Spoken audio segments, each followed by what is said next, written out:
You know what time it is. Hit Travis's music. Welcome into Foxboro Rush. I am Keagan Stiefel. That is Sean McGuire. And Sean, it's a Nesson Digital Takeover. That's right.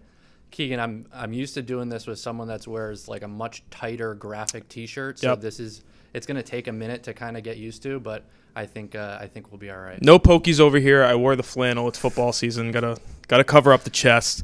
We got a great show lined up for you guys. Jerod Mayo named a starting quarterback on Thursday. The Patriots did some roster shuffling. We'll get into that. And in an ode to our roots, we're turning a Nesson Digital staple into a segment on today's show, so you won't want to miss that. Sean, we're going to get right into it. We're going to talk Jerod Mayo, talk quarterbacks. Jerod, you were down there this morning. He named his starting quarterback in a very brief press conference. So we're going to go to that, see what Jerod Mayo had to say about the quarterbacks. Good morning, friends. Just like I told you guys a few days ago, there was it's a process as far as selecting who the starting quarterback is. I have decided that Jacoby Brissett will be our starting quarterback this season. Now, in saying that, as an organization, we're 100% behind Jacoby. There is no, you got a guy right here, you got a guy right there. We're 100% behind Jacoby. And I had an opportunity to talk to Drake. I had an opportunity to talk to Jacoby separately and also together. And I feel like we're all on the same page from an organizational perspective. You said that you had the decision, and it was your decision. What ultimately led you to Jacoby Brissett? There are a lot of factors that led to this choice. I think the hard part is thinking in the short term and the long term at the same time. As an organization, though, we feel like Jacoby gives us our best chance to win right now. So Jacoby Brissett will be the starting quarterback this season. There's no possibility of Drake repeating. I don't want to get into hypotheticals. We can't go into the season saying, well, he's going to go X amount of weeks. Like, look, as long as Jacoby's going out there performing the way that we all have confidence in him doing, he'll be our quarterback this season. And that we didn't cut that off. That was the full press conference. That was it. He had people wake up at 6 a.m., go down to Gillette like Sean did, like I said earlier. So, Sean, you were down there. Obviously, you heard the entire press conference. You were in the locker room. Tell us a little bit about what you saw down there today. Yeah, I think the thing that kind of stuck out to me was he was kind of pumping the brakes on the Drake Maye eventual takeover from how I took it. And I think when you look at the decision, like, it makes sense. It really does. It makes sense for the Patriots. I completely agree with it. And I say that despite the fact that Drake Maye outplayed Jacoby Brissett. It's just Drake showed such encouraging signs, really all preseason, all training camp. You look at the footwork, you look at the progress, the processing, all that sort of thing. He talked today, and he said how like the verbiage is really kind of the thing that's is the biggest difference from when he entered day one to now, and he just feels so much more comfortable in the huddle. He said that himself. So you say all that, but I just keep going back to the fact that like this is the best decision for the long term, and because of you can't make Drake any worse by putting him on the bench for a few weeks. Right. And I think all the progress that we just talked about, that I just mentioned, that we've seen, they could halt that in a hurry, and that's because of a lot of that has to do with because of the things that are around Drake. The offensive line. We've talked so much about that, and so now this kind of gives Drake a chance to. He gets to see NFL defenses on tape. When Jacoby's going against them, he kind of gets to see Jacoby go through the game day operation. He gets to see all that. And hopefully at the same time, the offensive line improves. They start to gel there, and you're not putting kind of the rookie quarterback, in a savior sort of situation, and gives him some time. So I also do want to say all of this comes back to Drake, right? It all does. But Jacoby, as we saw during camp, he's an elevated quarterback for the Patriots over the last few years. He has zip on the ball. He throws with accuracy. He knows the offense. It is going to be a better quarterback situation in New England now with Jacoby than it was with Mac Jones and those guys before him. So I know everything goes back to Drake, but I think this was the right decision. Yeah, and for the lack of a better term, it's like you don't want to give him any excuses. And talking about Drake here, by throwing him out there week one, where he didn't start any of the preseason games, obviously he came in relief in all those, and then expecting him to go out and start and elevate his teammates and to make sure that everything is going right around him, I don't think it's fair. Obviously, you draft a guy at number 3, he's the future of the franchise, and he's going to be the starter.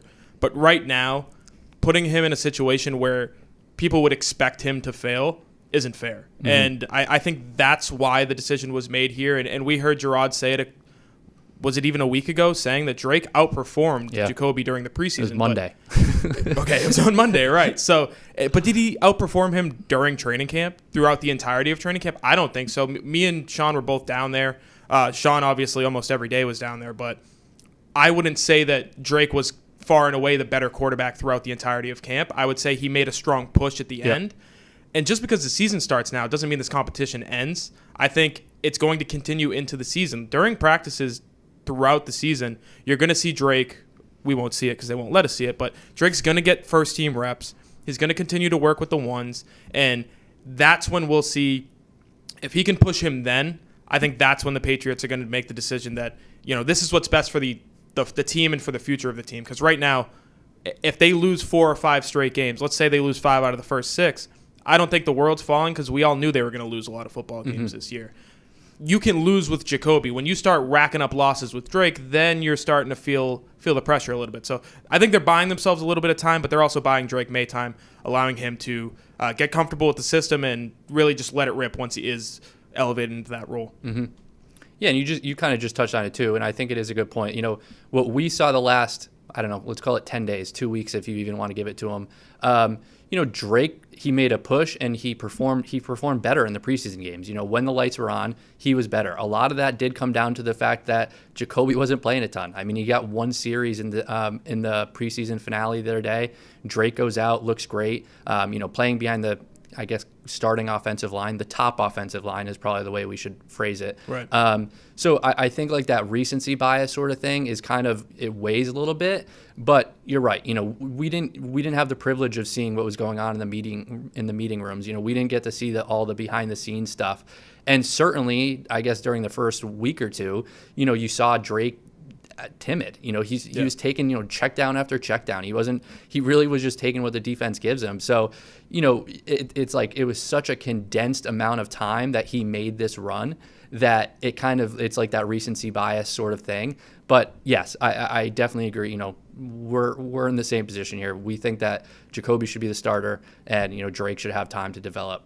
Yeah, you don't want to react. You want to respond to the things that you're seeing, but making a quick reaction is not going to help anybody in the long term. So, we both agree on that. But I think one thing that maybe we might feel a little bit differently than others is how Jerod Mayo has handled this whole situation.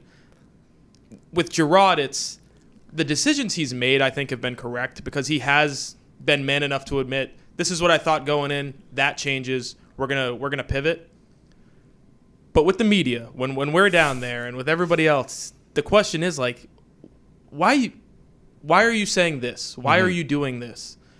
And when he is giving you the answers, he's changing them. And then when he's not giving you the answers, they're easy answers that you're throwing him softballs and he's not hitting them. And you're wondering, like, is he nervous? Like, what's going on? I've been kind of confused by the way he's handled it. I know, me and you have talked about it a little bit. Yeah.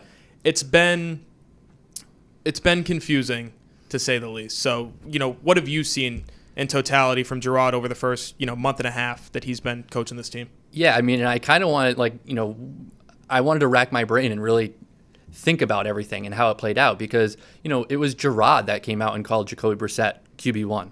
And then he gave Jacoby all the first team reps for, 2+ weeks. And then he gave Drake 6 preseason reps, in the preseason opener. And then he comes out and, Drake doesn't get anything against the Eagles and the Eagles starters in the joint practice. Yeah. And then Drake plays well against the Eagles backups. And then, Mayo comes out after that and he reopens the door. He is the one that reopens the door and said, oh, yeah, the quarterback competition isn't over. At that point, to me, it was set in stone. I mean, right. It was done. Like, you're not going to give one guy, 2 weeks of first team reps, the other guy 0, and then still kind of think back to that and, call it a competition. But then it continued. Then he gave, he comes out again on Monday, 3 days, we're recording this on Thursday, Monday, 3 days ago. He was the one that said that Drake outperformed Jacoby. And that was the real, right. Oh my God, you really stepped in that.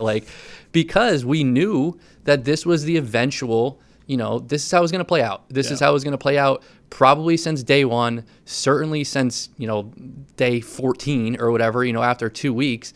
And so for him to say that like a week before he was going to have to make this decision was just, to me, surprising. And I get like the fact, we hear like the James White thing, and I know we talked about this earlier. James White comes out and he's like, no, it makes sense, because Jerod is talking so much about, the veteran aspect that Jacoby brings and all the behind the scenes sorts of things that Jacoby brings. And I get that.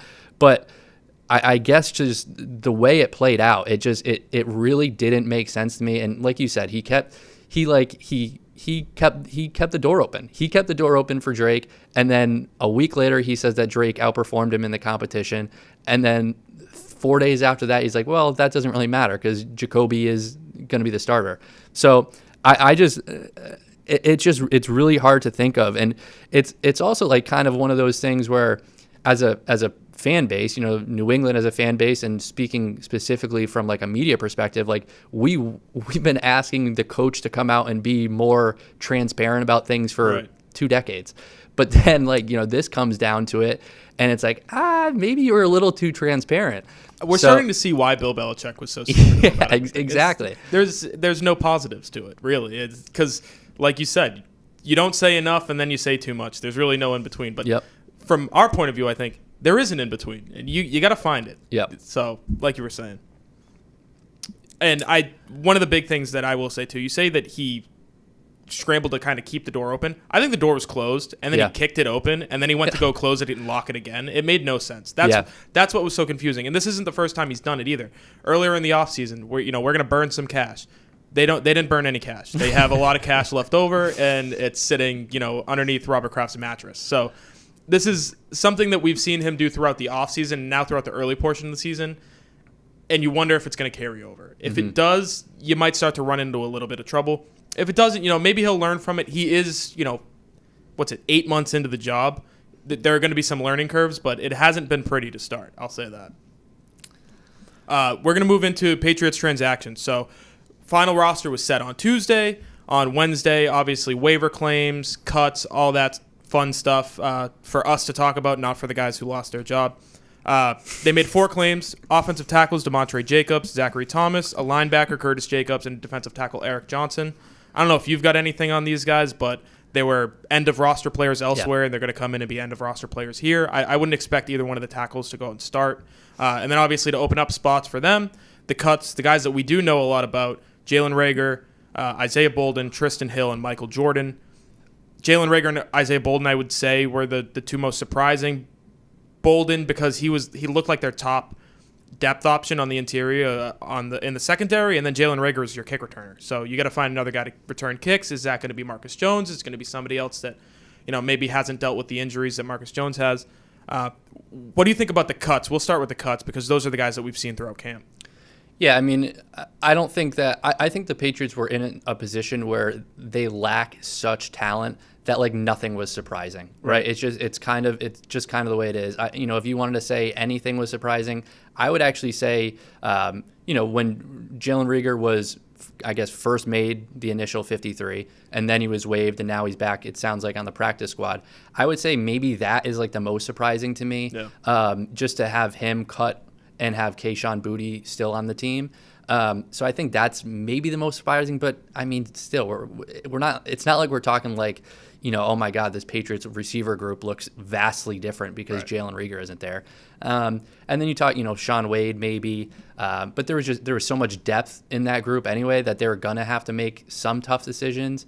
So I guess that might be one. Kevin Harris or Jermichael Hasty staying over Kevin Harris. Maybe that's another one that's a little bit of a surprise. Especially, we saw the really nice catch and run by Kevin Harris in the preseason finale. It's not a Kevin Harris I've ever seen before. No, that came out of nowhere. No, but and we kind of say this. I think Jermichael Hasty brings a different skill set, brings a different aspect to the running back room. So that doesn't stand as a huge surprise either. So I wouldn't say that any cuts really were like, whoa, like I'm really surprised by that.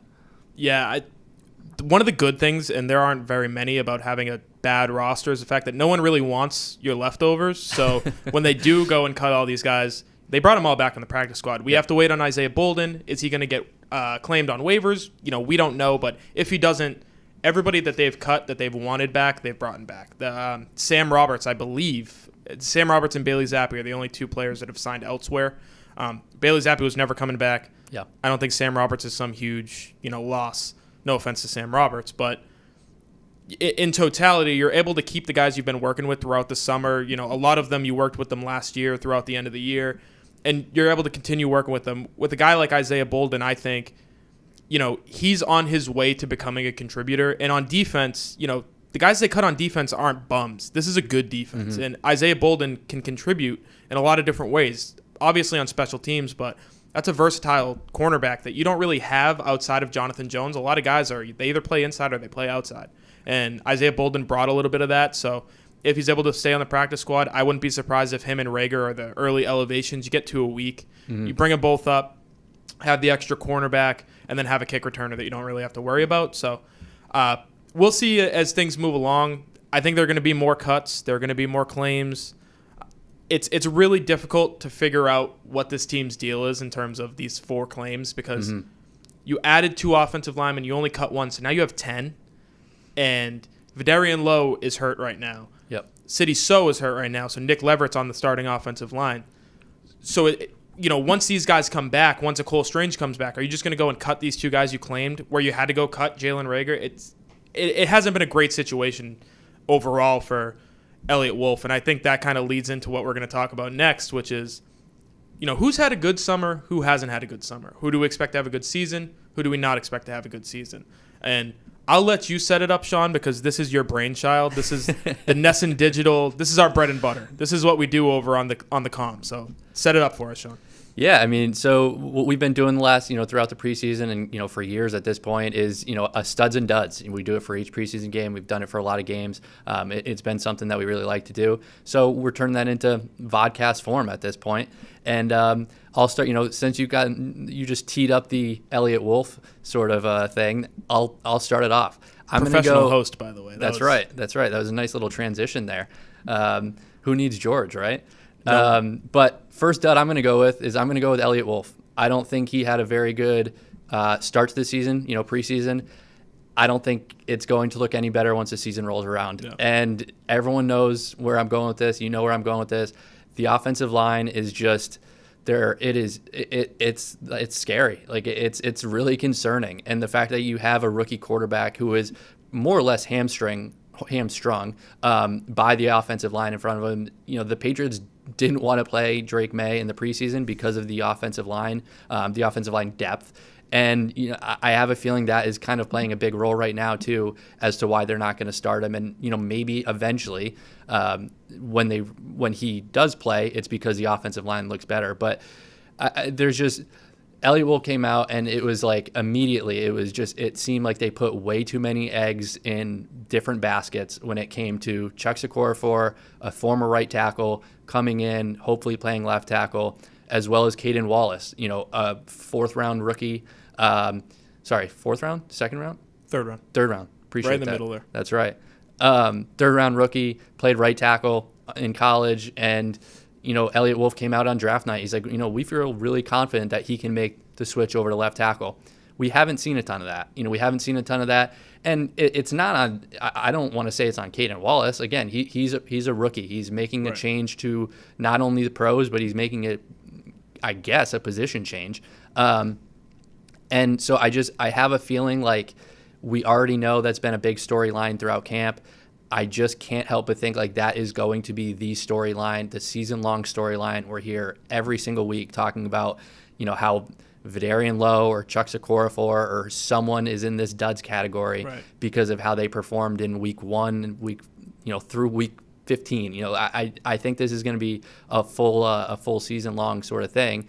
And that's on Elliott Wolf. There's no way around it. Like, for them to go about such an important position like left tackle the way they did, it's just I can't comprehend it.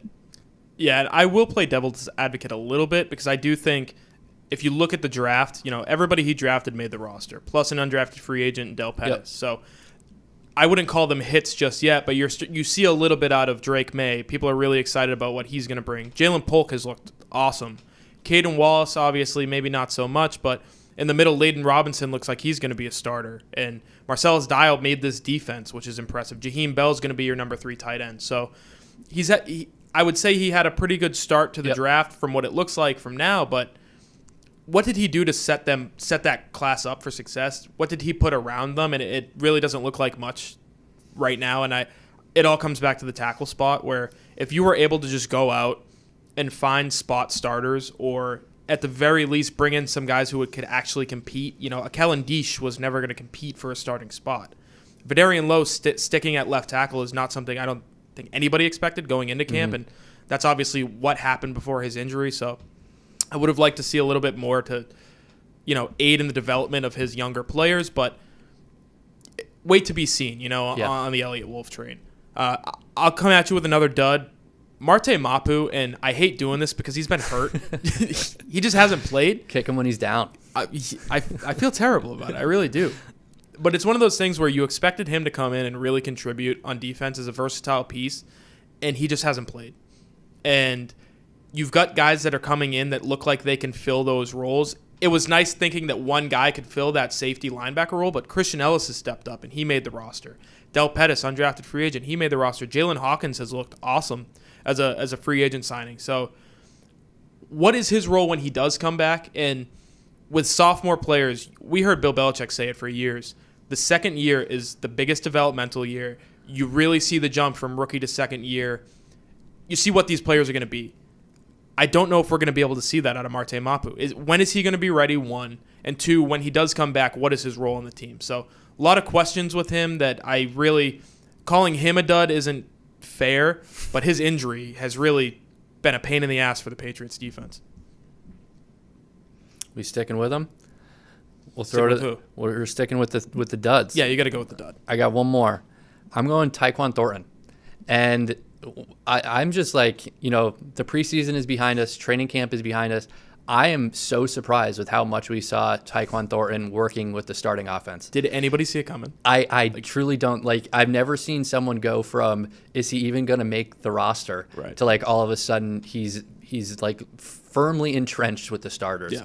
And, maybe down the line he loses that job. But certainly going into the week 1, I mean, he's going to be a starting X for them. And there's just no doubt about it. And I think it's maybe it's not fair to Tyquan Thornton, but I don't have high expectations for him.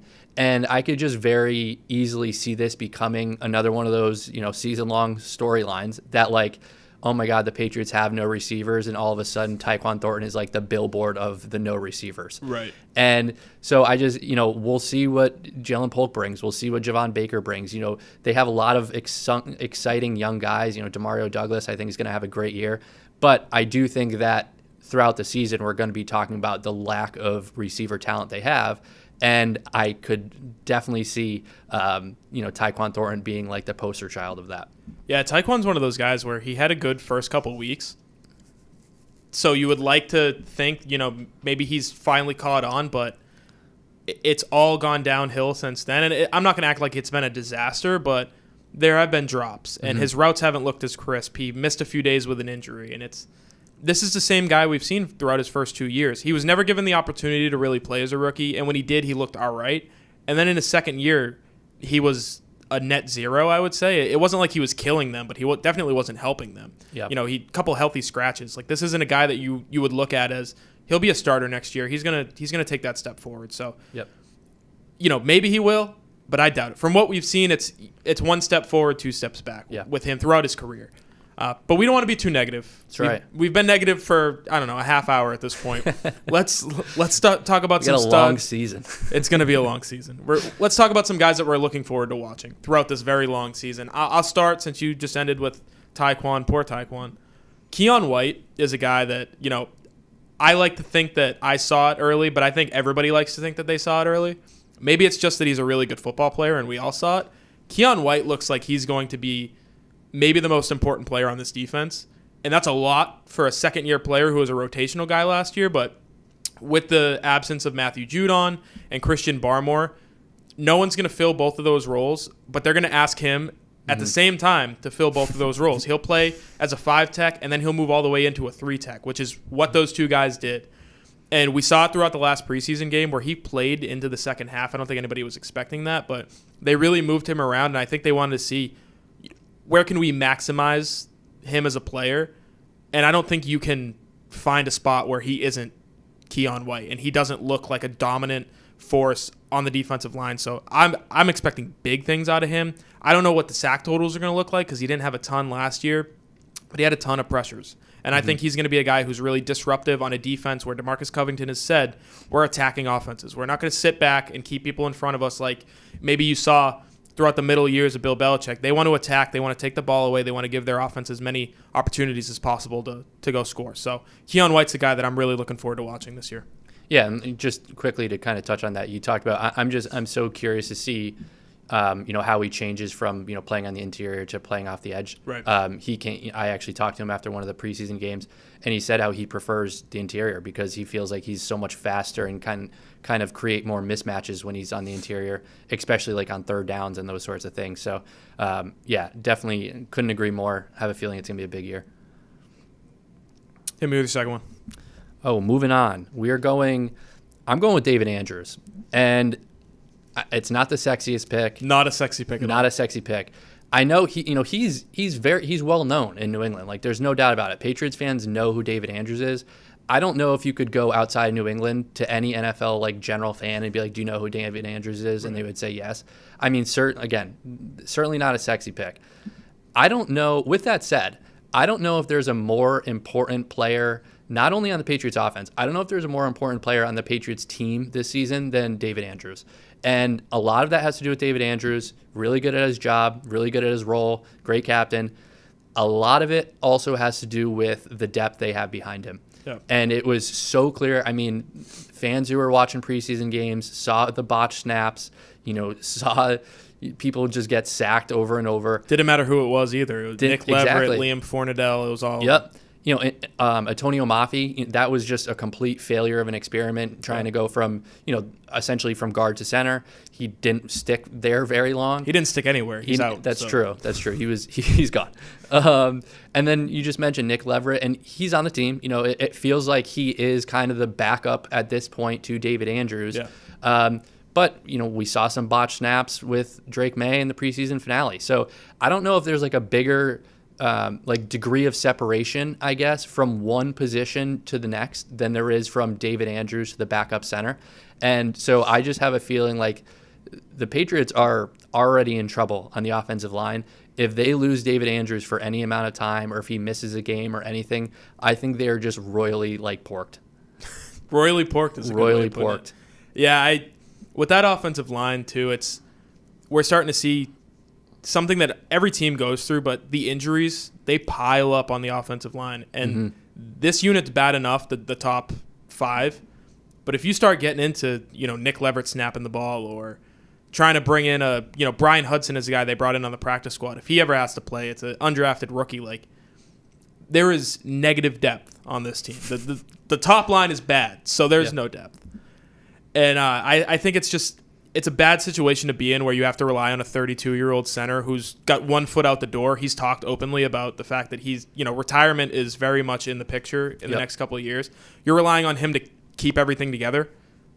Not great. So I do agree that he is a stud in terms of without him, we're porked, like you said. So not a great spot to be in if you're the Patriots. But we are being positive. So let's stay positive with the last stud. It's Jalen Polk. We talked about him earlier. Maybe the most consistent player they've had on offense throughout the preseason. I don't think I've ever seen a receiver in New England, I'll say, when the ball's thrown his way, it doesn't matter if a guy's draped on his back. He's going to make the catch. The Patriots haven't had that guy in 15 years. You know what I mean? Julian Edelman always got open. Jalen Polk doesn't even need to get open. You throw the ball near him, he's going to catch it. So I've been super impressed with him throughout the spring, throughout the summer. Joint practices with the Eagles, he was the best receiver on the field for sure. I've been really impressed with him. I think he's going to take steps forward that you wouldn't expect out of a rookie to where at the end of the year, everybody's talking about Demario Douglas. I think he's going to be your leading receiver this year. I really have been impressed by him. So I think moving forward, we'll see more Jalen Polk. He's already kind of worked his way in with the starters. By midseason, he'll be a bona fide starter, no problem. I think that's kind of the biggest thing that stands out to me is like when we get into week 4 and week 5, like if KJ Osborne, if Tyquan Thornton, like if those guys aren't doing it, we like you got to stop kind of tapping on the brakes when it comes to Jalen Polk. It was almost they kind of treated Jalen Polk similarly to like Drake Maye and the fact that they really did hold him back. They held him back during preseason training camp.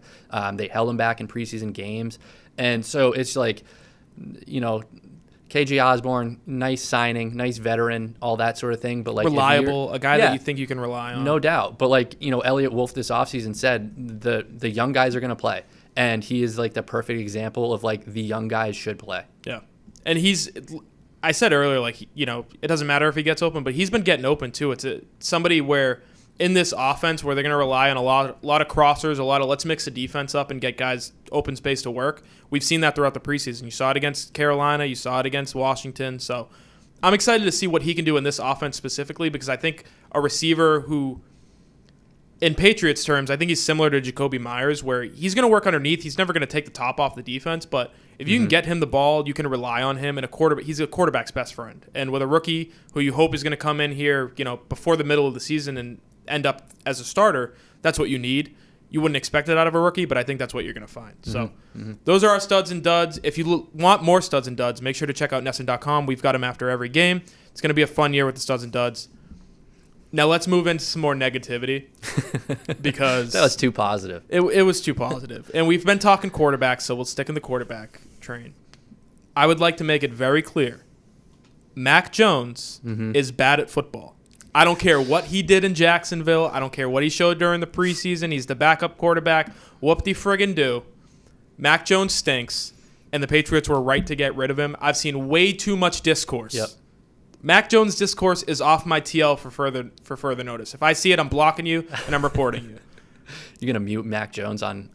I might have to, but I have to get your opinion because I've been anti-Mac since day one. There's a clip of me on the internet saying that I'm dead inside after they drafted him because I didn't want him in the first place. It made no sense to me. But I'd like to get your thoughts. Just Mac Jones, were the Patriots wrong to cut Mac Jones? Well, I think that's where we're going to agree. Like, I'm not going to come out and say, like, I was crying when Mac Jones was drafted. I didn't cry. But I was upset. The fact that, like, this is becoming somewhat of a narrative, and it's one of those things, it's on social media. You have to take everything on social media with a pound of salt. Like, so I completely get that. But the fact that it is even being, like, said because Mac Jones had a good preseason against guys that are no longer in the league. Like, guys are working out AutoZone. Not that there's anything wrong with that.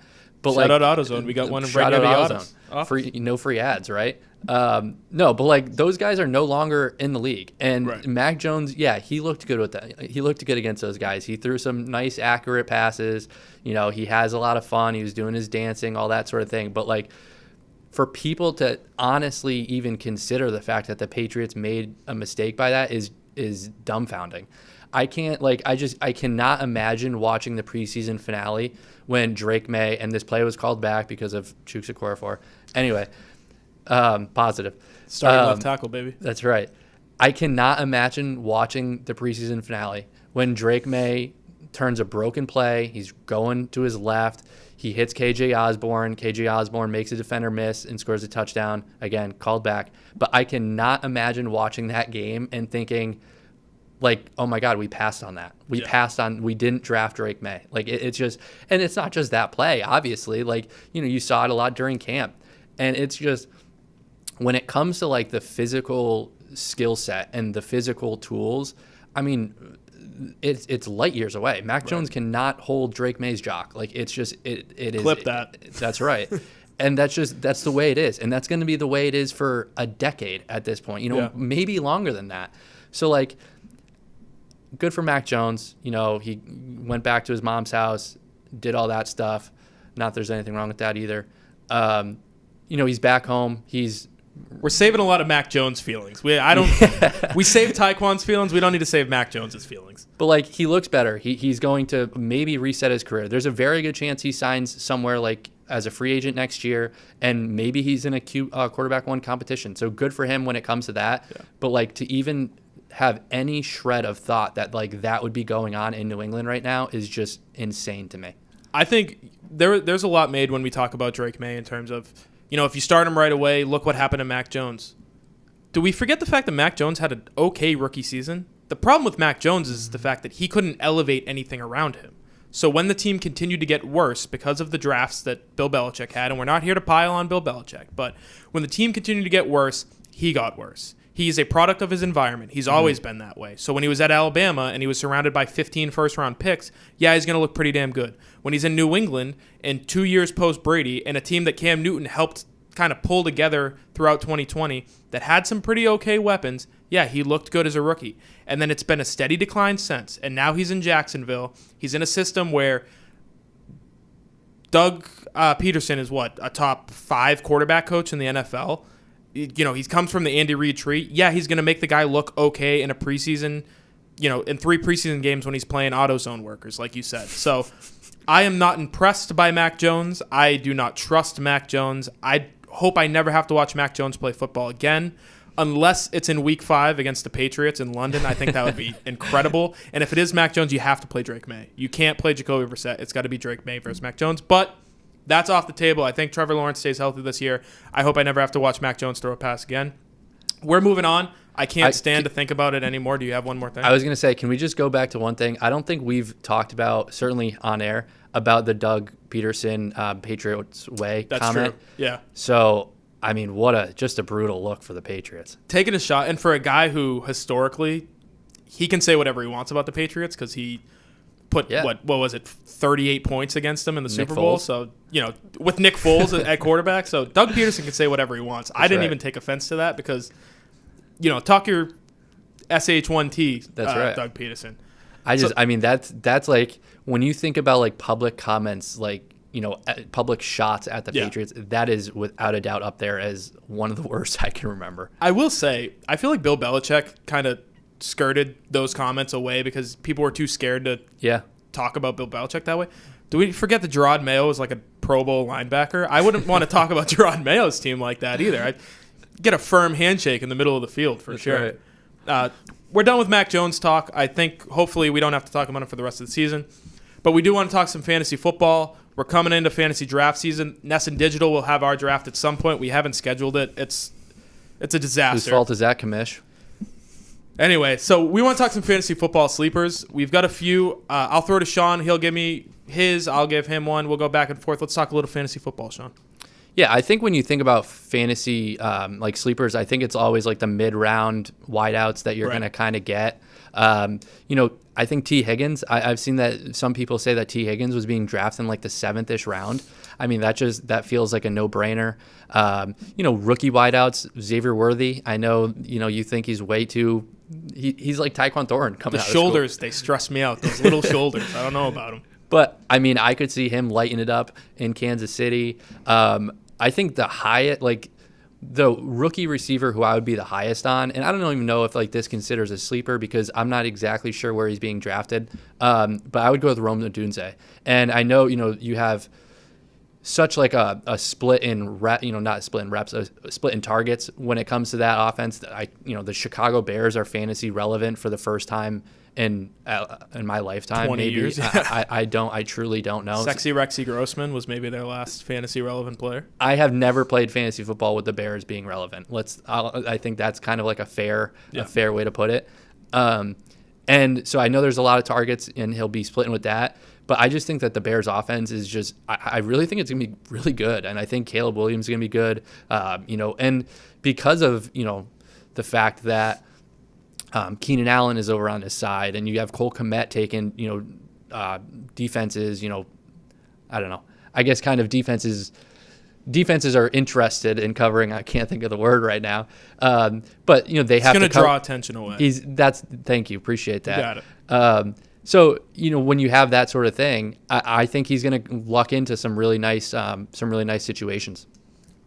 I've got a couple sicko picks for you because I went real sleeper. First one, Deontay Johnson, famously a fantasy nightmare last year. Yep. I don't think he's scored a touchdown in 6 years. So, Deontay Johnson, the name is scary, but he's in Carolina now. Yep. Went there this offseason. I want to read off some stats about their targets. Last year, Carolina Panthers, Adam Thielen, 137 targets. Jonathan Mingo, not a good football player, 85 targets. DJ Chark, no longer with the team, 66 targets. You're telling me, I forgot his name for a second, Deontay Johnson isn't going to get like 120 targets in that offense? I think he will. I think if Bryce Young can stay somewhat healthy, you're looking at a decent like wide receiver 4 flex guy. And then Kyler Murray at quarterback. The Cardinals have been like sneaky okay a little bit last year. They were feisty, I'll say. They were in games last year. And if he's healthy, he's got Marvin Harrison, he's got James Conner. I think he's not a bad backup option, or, like if you end up in some 12-team, 14-team league, not a bad option at quarterback, especially if you're in a best ball scenario where you're just looking for like, I need 1 week out of this guy. Kyler Murray is definitely on the table there. I was going to say, when I think about quarterback, I cannot stop thinking about CJ Stroud. Is that a me thing at this point? So CJ Stroud and Jordan Love are nightmares to me because like it could go up or down either way. I really don't know. Jordan Love, I stayed away from. Our guy Mike Cole has 14 bets in on Jordan Love futures that good luck, Mike. I don't know. But CJ Stroud scares me too. That offense looks great on paper, but I think they're due for regression. Yeah.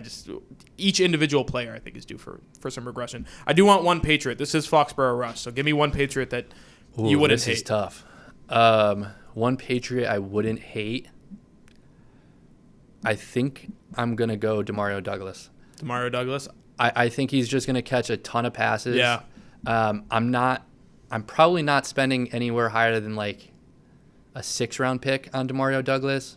But he's one of those, like, if you feel pretty good about the two wideouts you have, and he's just playing as like your flex every week, I think he could go for like, I don't know, 70 catches and close to 1,000 yards. Like I think it's even more than that. I think he's like 85 catches he could get up to. I'll give you one with Ramondre Stevenson.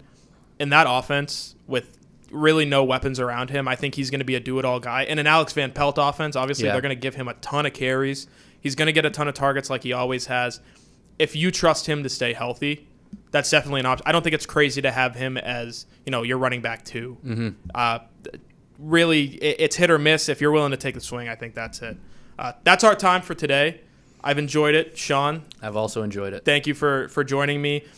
George and whoever and Travis, they'll all be back next time. But if you enjoyed our show, if you're listening on Spotify, Apple, Amazon, give us a rate, subscribe, review, all that stuff. If you're on YouTube watching our handsome faces, give us a subscribe, leave a comment, drop a like. We appreciate that. Until next time, I have been Keagan Stiefel. That is Sean McGuire.